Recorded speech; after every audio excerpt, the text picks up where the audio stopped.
Hey everybody, Cole here with Classic Mini DIY, and on today's episode we are finally going to put the remote gearbox back together, so stay tuned.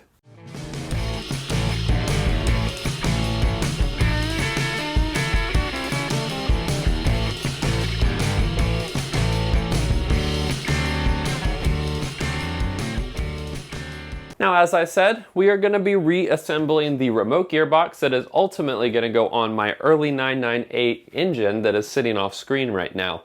Now, this early 998 is going to be up for sale at the end of this whole build, so stay tuned for when I finish it if you are interested in picking up an early 998 that's been completely rebuilt. It's going to be a really nice engine when it's done. Now, like I said, we are going to be doing a remote gearbox assembly. And so we have our freshly cleaned case. This is back from the machine shop. We finally have all the parts we need. I really want to send a huge shout out to 7 Mini Parts who provided 99.9% of the parts that you see on this build. There were just a few small parts that I got from Guessworks, but between the two of them, this gearbox is completely assembled with their parts. So, huge thank you. Thank you so much, 7 Mini, for all the parts here. All the new bearings and bushings and blah, blah, blah, blah, blah. It's all from them. Now, if you step over to my bench, I'm going to show you guys a few things that are different about this remote gearbox when compared to a rod change gearbox, which I've already assembled on this channel. If you're looking for that type of gearbox, there should be a link popping up in the corner, and there's a link in the description if you don't see it there. Now, what we're looking at is the top side of the case here, and this part is pretty much the same. So let's have a look at some of the weird things about the remote gearbox, starting with the back side above the diff. You'll notice there is a small hole here with a rubber seal on it. And what this is for is the gear selector shaft. This is actually going all the way down in here, so let me grab that shaft. And this goes in like so. And this is what is actually rotating, moving back and forth to actuate the gears. And then the actual diff housing has a small extension of metal on the bottom here. This is something that a lot of people desire for a race gearbox because it adds a ton of stability. At the back side of this gear shift, it's actually mounted to the body of the car. Adds a lot of rigidity and actually kind of acts as an engine steady. But anyway, there's another shaft that comes out the top. There's a few linkages up here that connect it, and then when you're rotating and shifting your shifter, it is rotating this, moving it in and out, and doing all of the business of shifting your gears. Now, what makes that different from a rod change gearbox is in a rod change gearbox, they kind of imagined the way that this worked, and you had a shaft coming out the bottom of your diff housing right here, and that went in, rotated some stuff, and added and selected the gears that way. It's a lot more compact down here. It's a lot easier to work on down here. However, you forego the rigidity and the nice strong nature of a remote gearbox. So it's kind of a trade-off. I personally had a remote gearbox on my car, and I moved to a rod change gearbox so that it was a little bit easier to service long term because because my car is a daily driver. That's something that I wanted to be able to replace parts with a little bit easier.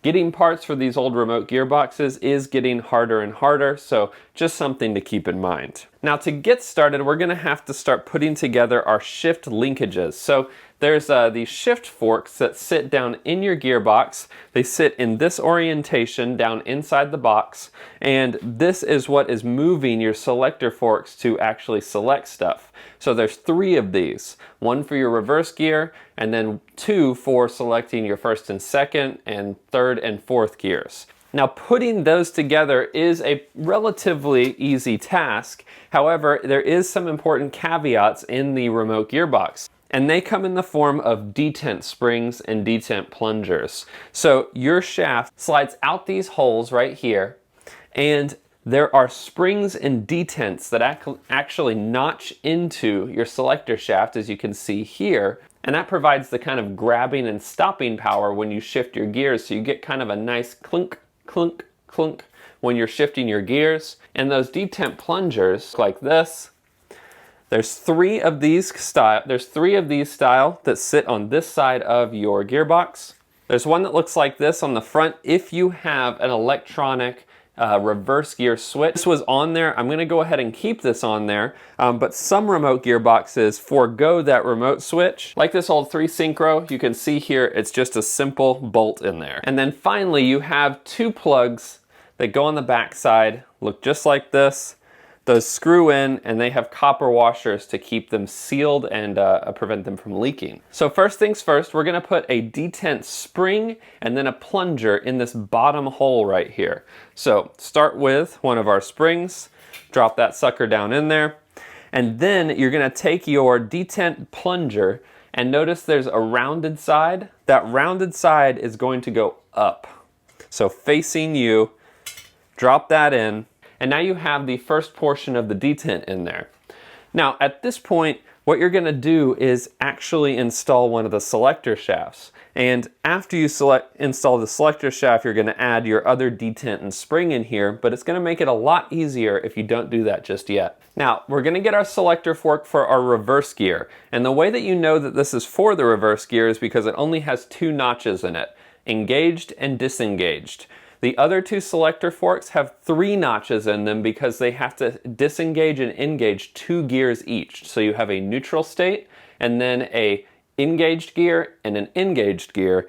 This one only has a neutral state and an engaged gear notch. Additionally, the other selector shafts are a little bit larger, so that should help you determine which one is which. So is it as simple as just simply sliding this shaft in?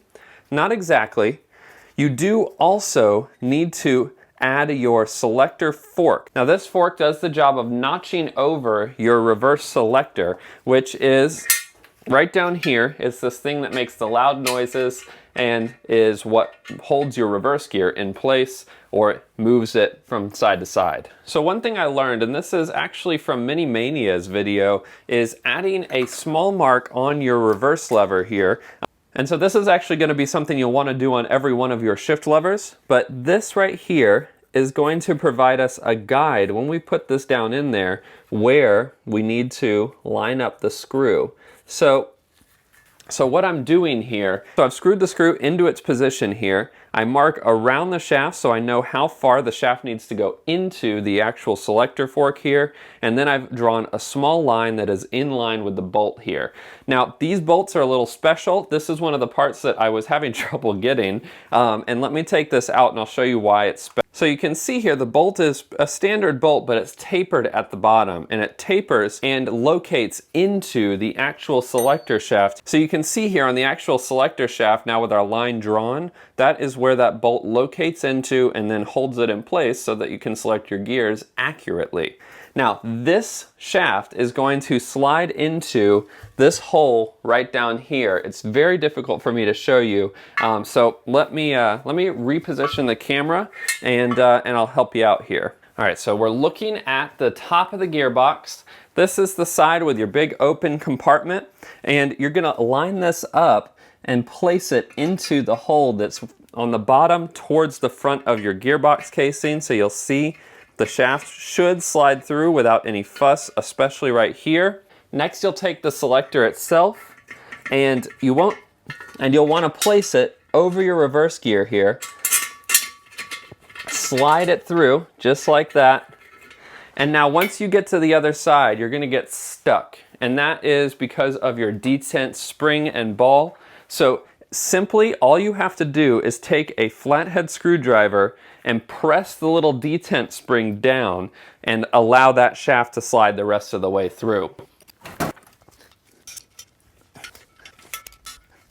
Allowed to pass through, it'll notch into place, which will kind of make this a little difficult, but you should have free play here where you can line up that screw hole and go ahead and install the bolt itself, which will also need to get locked into place. There we go.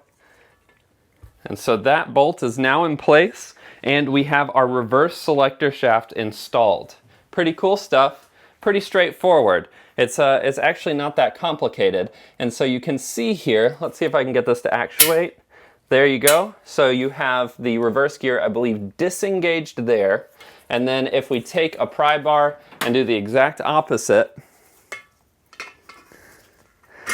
that engages it. So you can see it kind of notches into place where that detent spring holds it in place. Now, of course, we're going to want to tighten this as far down as we can, lock it up. It doesn't have to be gorilla tight, but it does need to be held in place nice and firm.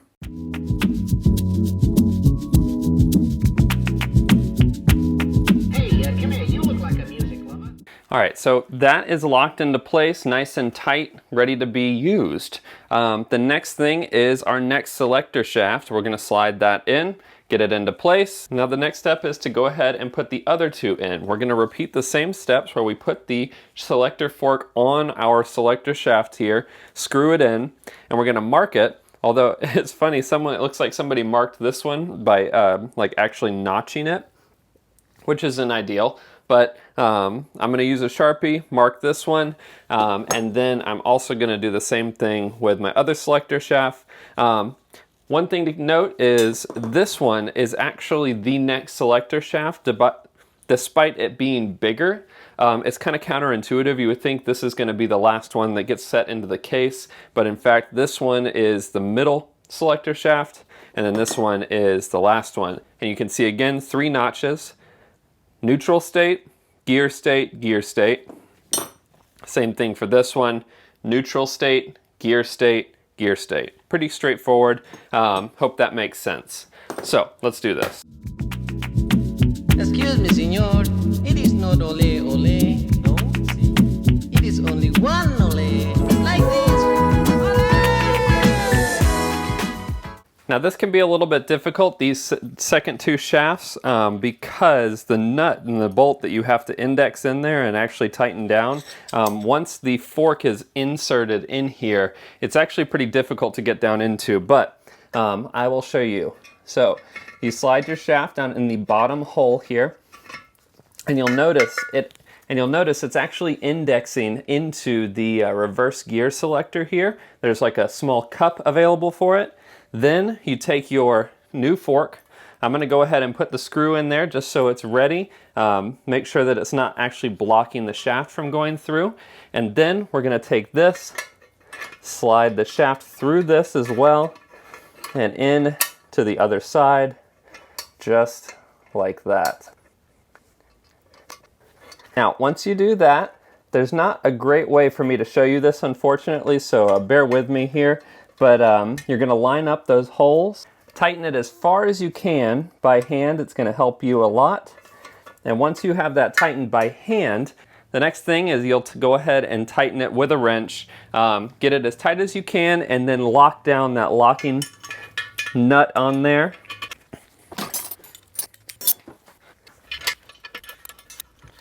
So I've got my index screw tightened, and now I just need to tighten up the actual lock nut, or the jam nut as it were.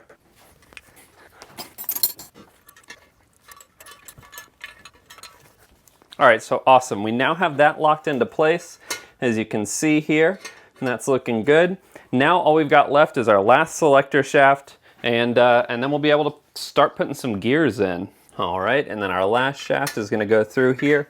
Now something interesting you'll see is that this shaft is actually going to go through this other selector fork right here. Kind of funny stuff how all this came together and was engineered.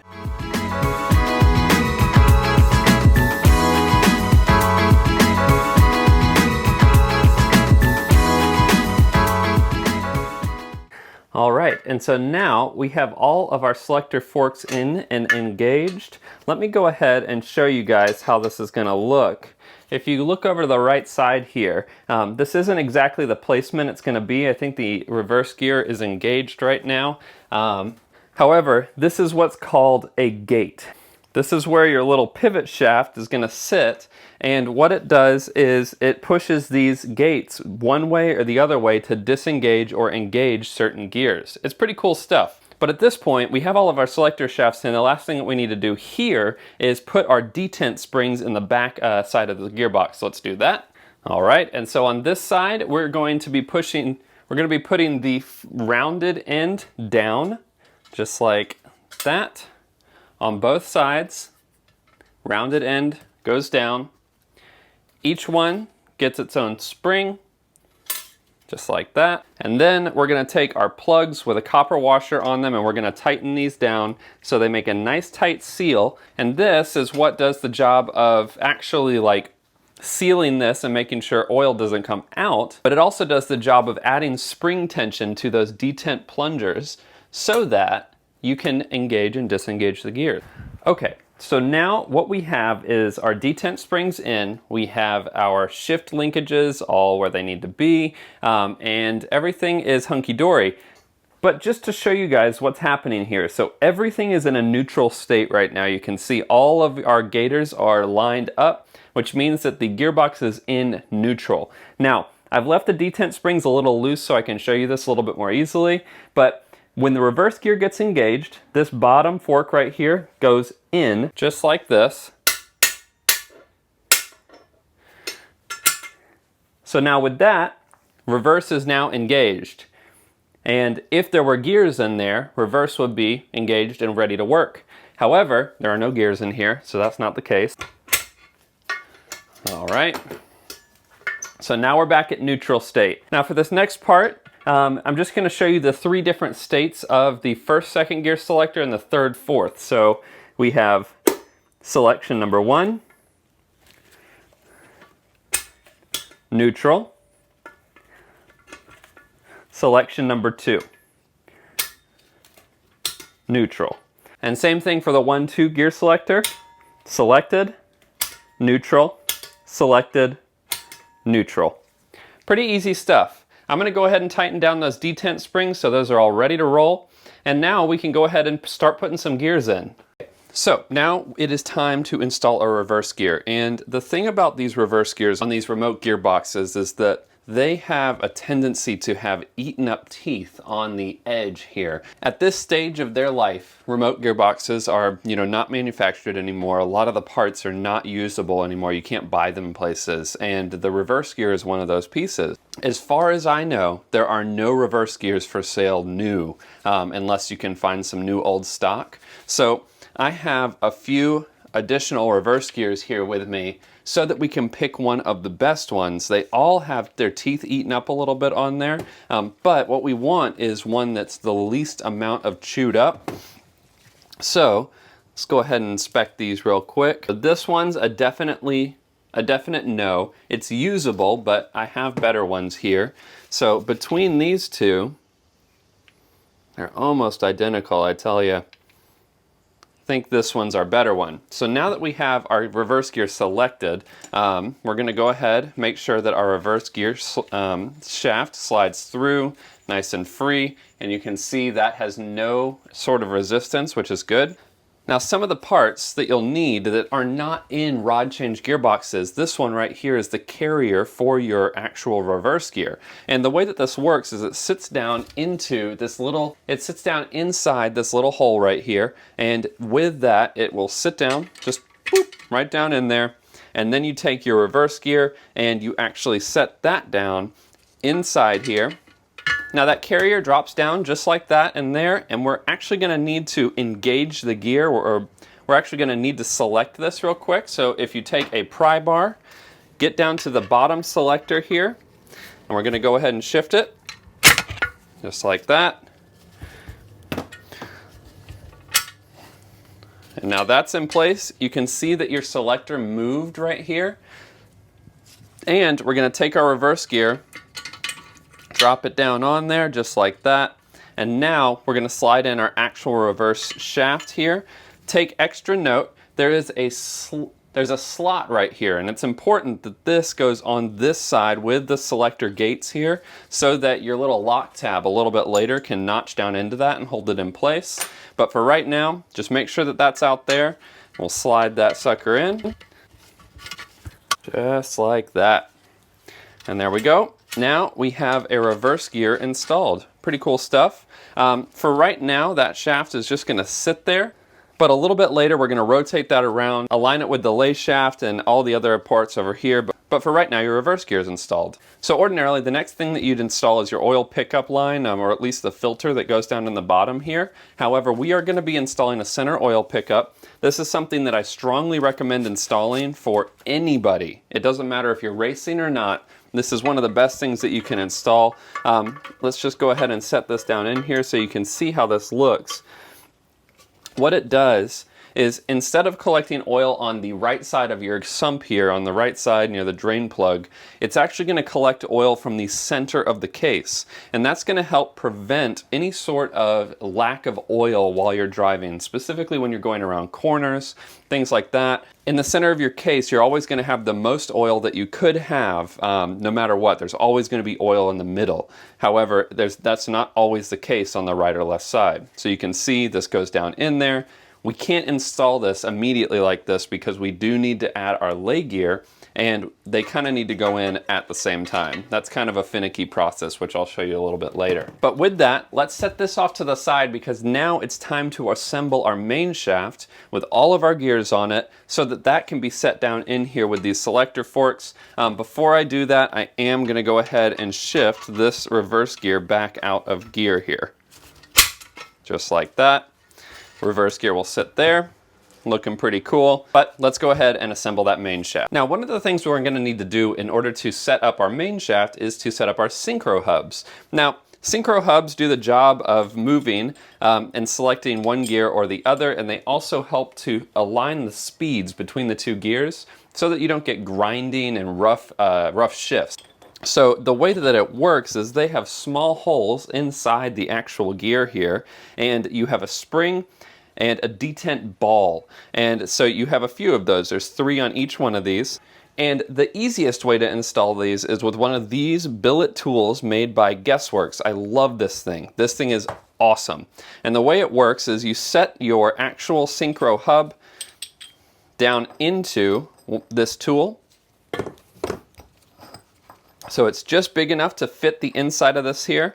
And then what you do is you have all of your balls and springs in here already. You set them down into these little notches, and when you twist it, it pushes all the balls and springs in, and then you slide your actual Syncro hub that goes around it down onto it. It's all very simple and easy, which is great. You know, there's a lot of hard jobs on this car, and this one is one of them if you don't have the tool. But let me show you exactly how this works.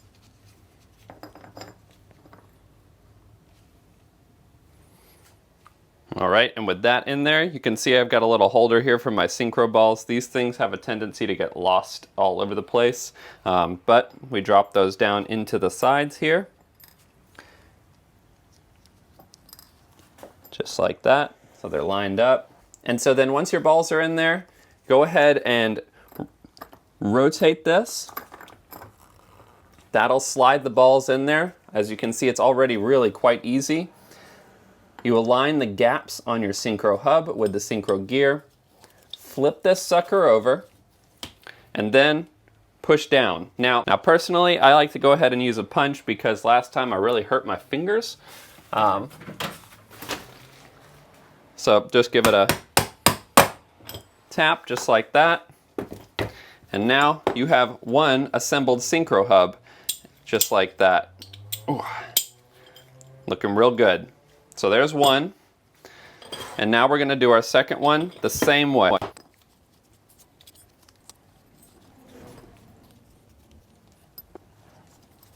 And there we go. Another Syncro hub set up. So now we can actually assemble our main shaft. Cool stuff. All right, so now we're gonna start assembling our main shaft. And as you can see, I've got the longer end of the main shaft sticking out here. Now, this is kind of a scary step for a lot of people, basically because this has all your gears on it, and I'm sure, and I know a lot of people, this is where you're looking at your gearbox and you're like, wow, this thing is witchcraft and I have no idea how to do this. But don't worry, it's not the end of the world. It's not super complicated, if you can believe it. But what I'm gonna do, I put a little assembly lube on there, and we're gonna take our needle roller, we're gonna slide this down right on top here. And now I like to pre-lubricate this. I've seen people not do this, but I like this to have a little bit of lubrication when I install it on the car. It just makes me feel a little bit better, a little bit more secure in knowing that my car is not going to just fly to pieces. But I don't know how necessary it really is to do that. Now next up, we're going to be installing our detent. This is the one that has a detent on both ends. So you have your little tiny spring here that slides in. You can see, tiny spring. You have a little detent plunger. Go ahead and put that in on one side and go ahead and install the other one on the other. So you should have a spring-loaded little detent system here. This is important because it's going to hold your gear in place. Now we're going to take our gear and we're going to slide it down over the main shaft. But you'll notice, cool, it won't go in. And that is because of our detents. So this is kind of an awkward spot, but basically you need to push your little detent plungers in on both sides and allow it to drop down into place.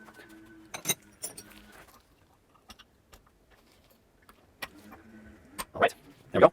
Next up, we're going to take our little retaining ring. This is important. It's going to slide down over this top piece. And I have a whole bunch of my old washers and stuff collected here so that I didn't lose. Now there's two separate retaining rings with two different teeth profiles on them. You're going to obviously want to match up the one that has the teeth profile that matches your setup here. So we'll take our little retainer here and we're going to lower it down. Notice on the retainer here, there's a smooth side and then a notched side. The notched side needs to go facing down. On the top side, you should only have one visible notch. It's probably hard to see, but you should be able to visually see it on your setup. So you'll see this doesn't go down. And what you have to do now is push the detent springs in through these little holes right here. There's one on each side of this gear. You're going to push those in. The retaining ring will go down, and then you're going to twist it to lock it into place, which I'll show you.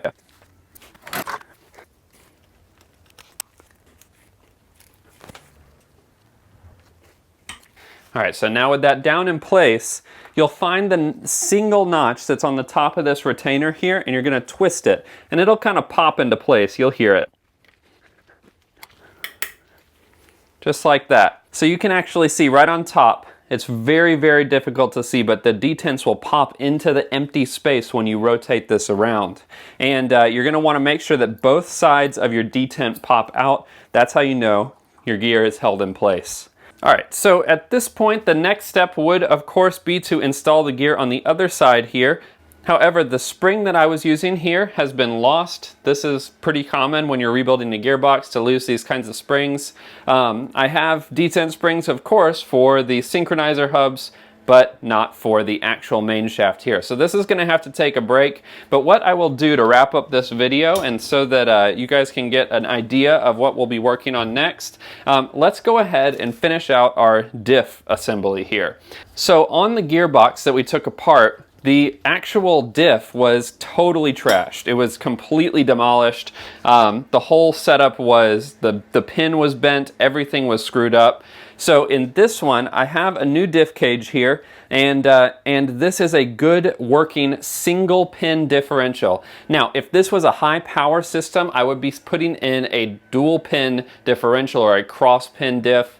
In this case, this is working. It's not a high power engine, so a single pin is going to be more than enough. And then to help out the person who has this car after me or has this car next, I'm going to be installing CV output joints. Now, I know this is not what was originally on this car, but one of the biggest and nicest things to have on this car is a CV output system, which is going to allow you the ease of installing and removing your drive shafts without having those stupid U-joints. So I am putting these output shafts on here, so whoever gets this, you're welcome. And then this is just a standard 3-4-4 gear ratio, as that is what came on it originally, and that is going to be perfect for it now. So when installing a differential like this or addressing this, if you have it apart, if you have all of it apart, you're going to want to make sure you check the fiber thrust washers that are in between your differential teeth here and or the output shaft and your actual gear, so you can see that is a new fiber washer. I also have a new fiber washer on the bottom of this. I know that this came up from my friend and he's already replaced that, so I am confident and I know that he already replaced that fiber washer, otherwise I would take it apart and replace it as well. Now, this system is extremely important to have high tensile strength bolts. These bolts are made specifically for the final drive. You don't want to use just any random bolts. I strongly recommend making sure you pick up the right ones.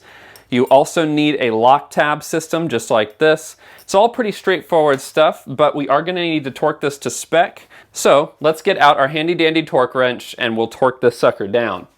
Now for this, we need to torque this down to 60 foot-pounds. That is 60 foot-pounds, and we're going to torque it in a crisscross pattern. It's important that this gets torqued down because this is what delivers all the power to your wheels.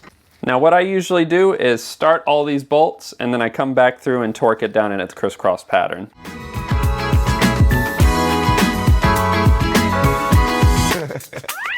Yeah.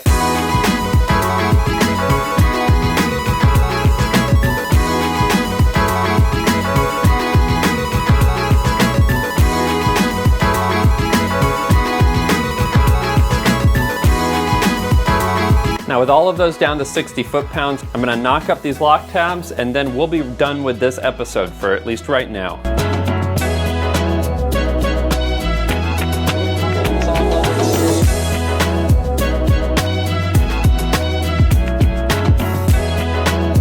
Now, that is going to be it for this episode. I was hoping to get a lot more done with you guys so you could see more of how this gearbox is going back together and how everything works. Unfortunately, I ran into part snags a few times and I think it now is probably a good time to wrap this up because I bet this video is already pretty long. If you guys have any questions about what we did so far on this episode, obviously post them in the comment section below. We will be continuing this remote gearbox build. I'm going to do this to its full completion. Ultimately, it is going to be going back on my early 998, which is sitting off to the side here, but that'll be a little bit in the future, definitely after International Mini Meet. Again, if you have any questions, please let me know. Also, a huge shout out to 7 Mini Parts. This gearbox rebuild is sponsored by them, and all the parts that you're seeing in this episode are from their store. So if you guys are wanting to do this on your own, tackling whether it's a rod change or a remote gearbox build, head over to 7 Mini Parts. I have links in the description below and to all the parts that you see on here. But until next time, and until I see you guys again, enjoy those minis and motor on.